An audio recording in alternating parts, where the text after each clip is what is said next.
Kabam! So I gotta clean this up. I have guests coming today.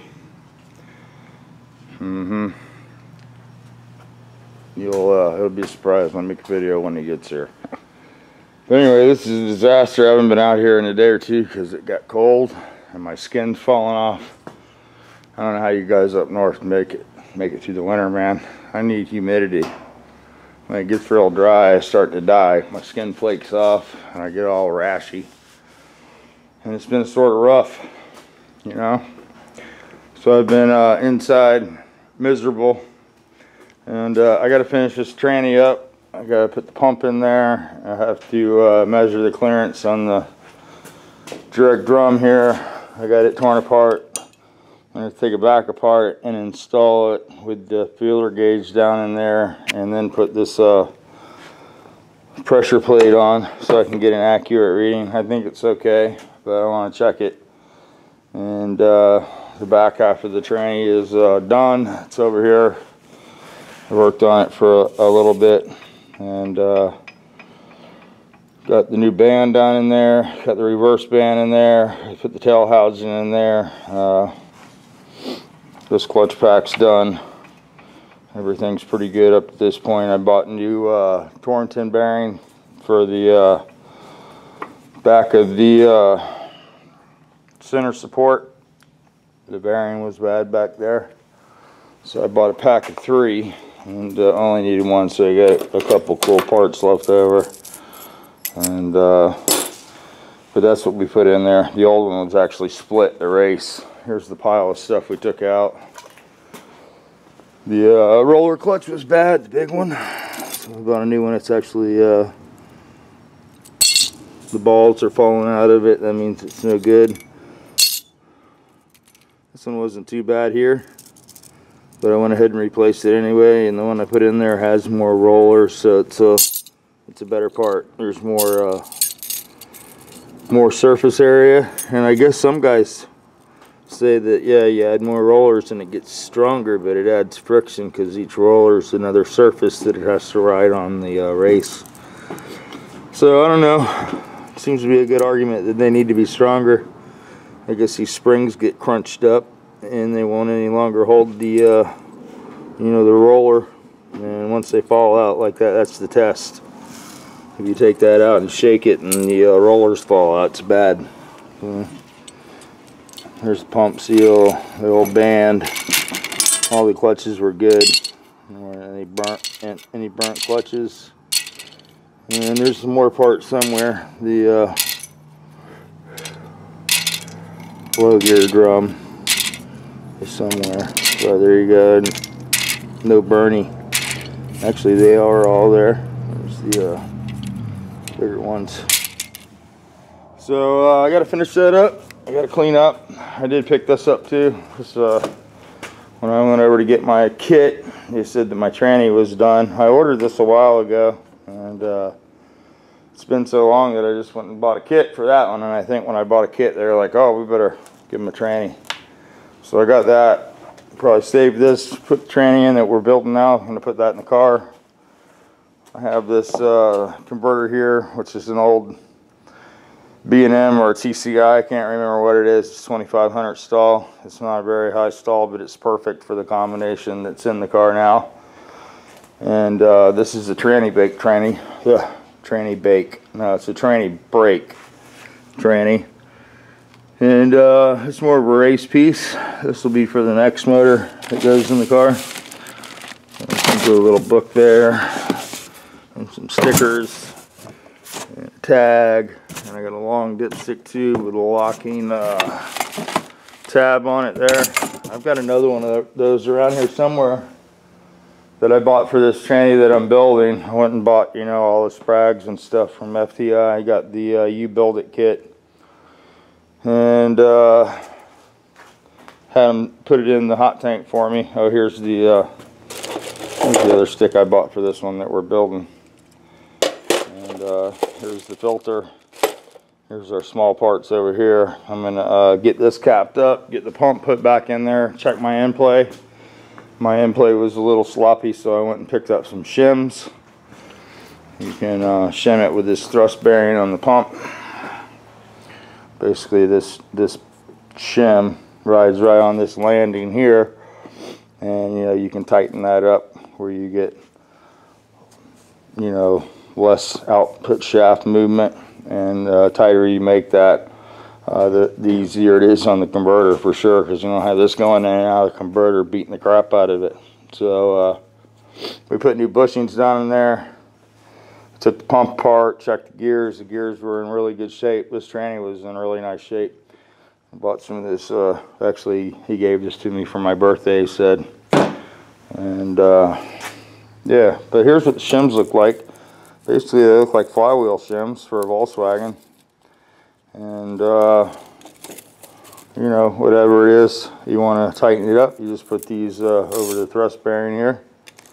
They slide right over there, and you can tighten up your end play. So as to do that, I forgot to take a measurement. I know it just went clunkety clunk clunk, and it was you know, pretty damn loose. So I was concerned about it, and it was like that when I took it apart. It also had a lot of end play on the back half of it because that tongue, or the roller bearing was bad in there. So this is the new one. And you can see they set them up, you know, super tight with no end play. So this one's guaranteed, you know, so I'm not messing with this. We'll put it in the car just like it is. Put fluid in there. It's already been dyno tested. You can see where it's been bolted to a motor. I actually have a dyno over there. It's an engine. And of course the output shaft goes into some sort of computer apparatus thing, and it measures the pressure, RPM, gear shift change. It measures all kinds of cool stuff. I've been trying to get Greg to let me make a video over there, but he's pretty busy. But you can go look up FTI on YouTube, and there's some pretty good videos on there. Some of his good videos got dinged because they had some copyrighted music or some kind of crap in them, and I wish he'd redo them, because the guy's pretty intelligent, and it's a pretty cool place. They make most of their parts there. They have a CNC department in the back, and they have 3 5-axis machines back there running pretty much all the time. I went there last Saturday, and he was making valve bodies for power glides. Freaking awesome, dude. Chunk of aluminum in there, and a few minutes later he's got a, you know, billet valve body, which is pretty damn awesome. So I haven't worked on the car a lot. Like I said, I haven't been feeling really good, but I was supposed to go to the Ocala Want to Go Fast meet, and it was just too cold for me to be outside and that. Guys up north are laughing your ass off, but when you grow up down here and you're used to breathing water, when the water goes away, it's really hard on your body. I filled up the machine here. Went to Matrix and bought a bunch of toners, so I restocked the complete machine. Can make single stage, base coat again, whatever. My toners were getting a little low. I went down there and spent like 2,400 bucks, and reloaded that up. I got all new pearls here. I got to find somewhere for this stuff so it doesn't get all haggard up. And I've been thinking about maybe separating some of this stuff over to the other house. And you know, of course, this is going to be the paint side of it, but I've been doing a lot of mechanical work, and you know, that doesn't really mix with the paint stuff. I did get the scale that was donated, and it works killer. I appreciate that. That saved me $800. And I got some other stuff down here still put up. Oh, yeah, I bought labels, of course. These are the Matrix. Here's the Refinish Solutions. That's the equivalent to like Shopline. And then here's a couple gallon toners and a couple more stirrers there. I had to buy a couple new stirrers. And these are the balancers and stuff for the different type paints. But so anyway, I need to clean up. It's a beautiful day here today. It's finally warming up. It's supposed to be in the 70s today, and I got to get this place cleaned up, finish cleaning up around here. I got this hood over here I got to throw in the dumpster, and there goes the plane, the parachute plane. Freaking awesome, dude. I'd love to jump out of that thing, but I got too many screws in me. They said they come loose and won't let me jump out. Anyway, I need to take this latch assembly off of this hood and throw the hood out. It's pretty much garbage. Anybody wants a Ventura hood that's really rusted and it's been on fire, let me know in the next day or two and you can have it. And I mean, it's crusty, you know, when you shake it, it rolls. But I'll probably throw that in the dumpster back there. I need to clean all this up. I've been using the hood that I need to cut in for you know, a bench to build the tranny. And here's the shift kit. I didn't show you guys that. Here's the old roller bearing that was bad. The bearing's not bad. The actual race broke. I don't know where the piece is, but it's somewhere around here. Hopefully I didn't put it back in the tranny. I'm pretty sure I didn't. But I wanted to thank Sammy. He sent me this book, YouTube brother. Sammy Salami. He doesn't make any videos anymore. I don't know why. Sammy, I wish you would pick that camera back up, buddy. But anyway, he was nice enough to donate this book to me. And this is a pretty complete manual on how to rebuild a Turbo 400. It has all the clearances and all that stuff. Some of them are factory clearances, so you know, if you're going to modify the tranny, you know, you'd have to get something like this that goes on the valve body and reprograms it. And we'll get into that. I'll make a video on that since I didn't cover the tranny a whole lot. Here's the race that was broken right here. But it was still shifting and operating. This tranny was in a box truck in its previous life, along with that big block back there is what I had it in when we used to go-kart race. I needed a motor and tranny, and this is laying around on the floor. And this tranny worked good enough that it broke the axle in my car carrier, you know, my dually rear end. Snapped the axle in half. So obviously it makes a little bit of torque. But anyway, this book was very informative, and I really appreciate Sammy passing it on to me. This is from where they were using it, and obviously it looks like they were really concentrating on the valve body area when they were reading this. But it's got some really good information. It's got a bunch of really nice exploded views, and it's hard to mess something up with this. This is how I knew that it was missing part of the race. It's been a while since I've done this, but you know, it's right here. It's, you know, this is the part that was missing. I had one part that was riding on, and the cover was missing. And I was going clunkety clunk clunk, so you know, I knew something was wrong. The shift kit's pretty cool. It reprograms the valve body so you can have a manual shift. No more automatic 1-2 shift, and comes with 2 different plates. So you don't have to drill a plate or anything. With this kit, it comes with a competition plate or a street strip plate. You just have to decide which one you want. When you make it full manual, it says it still works in drive, so I'll probably make it full competition. It won't have a tranny brake in it, but it'll be a good street strip. You know, it'll shift when you shift it, and it's going to be a forward pattern. It won't be a reverse, I don't believe. This just improves the shifts. It doesn't make it a reverse shift pattern. I thought about buying a valve body and just going ahead and putting a tranny brake in this one also. But back to the converter, you know, this converter is really not made to you know, be operated with the tranny brake. So that's why we're going to go with this combination for now. And I'm just going to put the shift kit in it, and then when we upgrade the engine, we'll buy a converter at that time, because converters really match to the camshaft and the horsepower and the torque curve of the motor. And I don't want to go spend $1,000 on a converter for this combination and make it a tranny brake deal, because you know, this motor is going to run out of power at about 6,000 RPM. So no really sense in putting a tranny brake on it. It's hard to tranny brake it and be consistent when you leave real low. That's how it used to be with the Turbo 350 we're going to do next. It had a tranny brake. I think now you can buy the different chips, but we made a rheostat so you could adjust it down and leave it 1500 on the tranny brake. A lot of guys will use a line lock, but the car likes to try to push.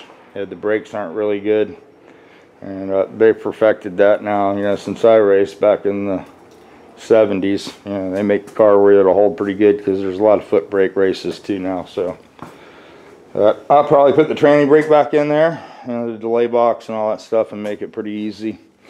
And I got the old Nova book out here. I've been thinking about the rear suspension. I might go with one of those quadrillink 4-links in the back and get rid of the leaf springs and stuff. But I don't know. I don't know how much power that stuff will handle. You know, all you can do is look at it in the book. I know Tom's got that set up. I do believe the shock mount bolts in, the 4-link bar bolts in there, and I think they use the lower bar. They use the spring eye for that, and then it's got a diagonal bar. But it's a pretty complete setup. I can buy it without the rear end housing or with the housing. I already have a rear end, so I think I'll buy it with just the brackets and weld all that stuff on. It'll be a lot cheaper and more fun, more aggravating. But anyway, just wanted to push the record button, and later on we'll make another video. I'll show you my progress. There's 2 cats, they're helping out. That's Minnie Mouse there and Jet. Hey Jet. What's up, Jet? Minnie Mouse is more friendly. Anyway, anybody want a Mustang? I want to sell this thing because I don't want to do the LS swap thing anymore because I'm pretty lazy. I have that Ventura out back. I want to do it next. And this would make a nice car for somebody. The Bronco is supposedly gone, but it's still sitting here. So it's never gone till it's gone. Anyway, I'm going to roll this around back. Maybe later today if I can wake Hans up and get it out of my sight, because I really don't want to look at it anymore, and it's sort of an eyesore. I was going to paint it, but I'm sort of lost any kind of initiative that I had to do anything with this. It's real hard for me to get in and out of it, is the reason I don't like it. It's not, and I don't think it's not cool, but it's not practical for me, because I can barely get in Andrea's truck, and she thinks it's funny. She keeps a crate in the back for me to step on to get in. I guess you could put steps on it, but you know, I need low slung. My legs don't come up in the air very high anymore. Anyway, I got those doors there. I'm going to do something with that. And like I said, I've been thinking about taking some of these motors and either buying a shed or storing them somewhere. I need to get, clean that 390 up that we rebuilt and finished it. It needs the timing chain still, and I need to source some bolts for the rocker arms. Those bolts are special so the oil can pass by them, and yeah, stuff like that. And I have this Volkswagen over here I need to finish too. I got some paint coming for this. I ordered up some paint from Sherwin-Williams. I just got some single stage for it so I can get some color on this and get rid of it. Hook the old tow bar to it and take it back to its owner, and he can do what he wants with it. Probably just let it sit outside and rot, I'm pretty sure. That's pretty much what he does with them. But and then of course this thing here is becoming a real pain in my ears. I thought my son would help me with this a little bit, but he says no go on that. So I've been looking for a plasma cutter. You guys know of you know, a cheap plasma cutter that works pretty decent? You can spend a lot of money on those, but I don't know if there's any cheaper ones that work well that you can, you know, that the consumables are available. That's important, that you can buy tips and stuff like that. But I've been thinking the plasma cutter is the quickest way to get rid of this bad boy, and I can save the rear floor that way and the quarter panels. Maybe save the doors for somebody that wants them. They're not that bad. And the rest of the thing needs to go, and then we'll use the parts off of this to reconstruct the other one in the back that has a title, and it's fairly straight too. So, all right, let me get crack-a-lacking, as some of you guys say, and get this place in order before the company shows up and catches me in the dirty state. Talk to you guys in a little bit. Don't forget to hit that subscribe button, and gives me a thumbs up if you wouldn't mind. Or if you absolutely hated the video, you can hit the thumbs down button too. But either way, have a good day, make the best of it, and don't forget to push that record button.